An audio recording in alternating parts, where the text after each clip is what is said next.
The biofuels industry is one of the largest consumers of soybean oil in the United States, bringing greater value to the soybean for our nation's farmers. Hello, and welcome to this edition of the State of Soy.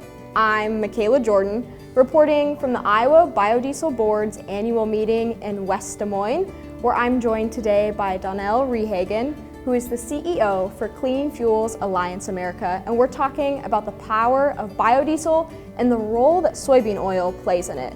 Donnell, a little rundown of what the current state of the biodiesel industry is. 2025 has not been a fabulous year for the biodiesel industry. We started with a very low RVO from the EPA, and so it's kind of put a little bit of a damper on production, not just of biodiesel, but renewable diesel, sustainable aviation fuel as well. So that foundational policy isn't matching up with our production capacities this year.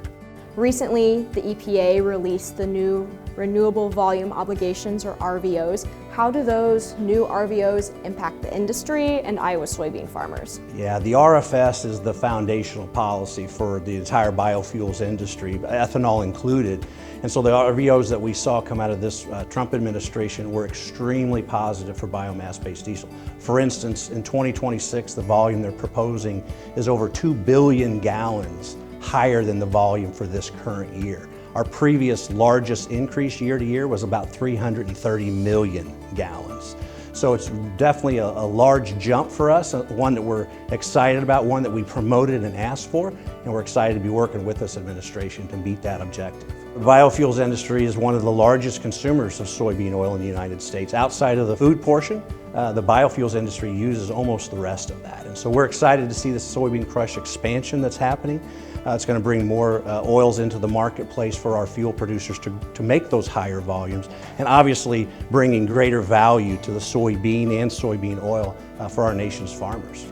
Another part of that policy that's been in the news a lot recently is the small refinery exemptions, the SREs. What are those and what's their impact on the ag industry? Yeah, so that RVO I was mentioning, that 5.6 billion gallons, the 2 billion gallons more for next year, has the ability to be brought back a little bit by these small refinery exemptions. So if you're an oil and gas refinery and you can claim that you have a hardship of meeting this RVO obligation that you have under the RFS, you can ask for a waiver in essence, and that's a small refinery exemption. So the Environmental Protection Agency has to look at every single one of those requests and either grant it in whole or grant it partial or deny it.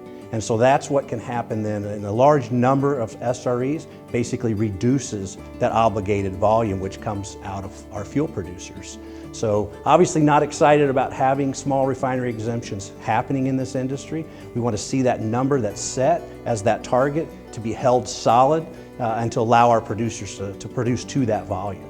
Looking on more of an economic scale, how does biodiesel impact both Iowa and the nation economically? Well, it's huge. Biofuels, biodiesel is huge. Iowa's the largest producing state for biodiesel in the country, and have been for quite a long period of time. And so the investment the state has made in that production is important. Those jobs are important to Iowa. But when you look back to the farmers, the impact that biodiesel has on the farm is immense.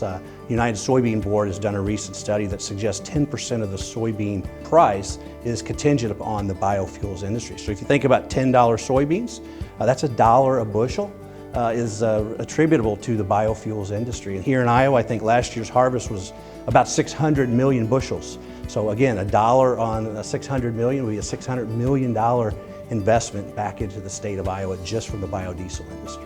You mentioned the United Soybean Board. Both USB and the Iowa Soybean Association have invested checkoff dollars in expanding the biodiesel industry and really pushing for soybean oil as a feedstock. How can soybean farmers and ISA continue to collaborate with Clean Fuels Alliance America to continue to promote the biodiesel industry and the use of soybean oil? Yeah, the advocacy that our nation's farmers bring and the financial support that they bring to continuing to build the biodiesel industry out is extremely critical. As we know, President Trump is very patient and very observant of what the farmers are looking for and needing.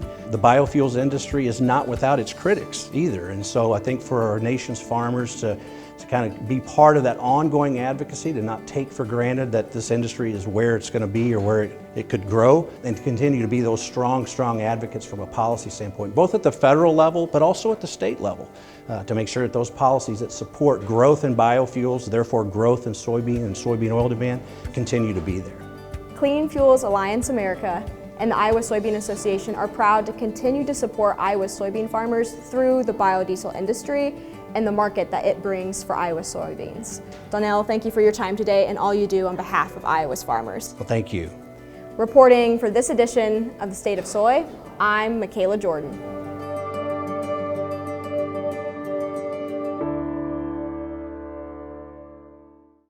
You know, everything starts with the land. We really respect farmers. There's nothing that we cannot help a client with. So the brokerage, the management, the appraisal, and the investment are four pillars that really go so well together. We work with a lot of really great people working incredibly hard to provide for their families, their community, and the country.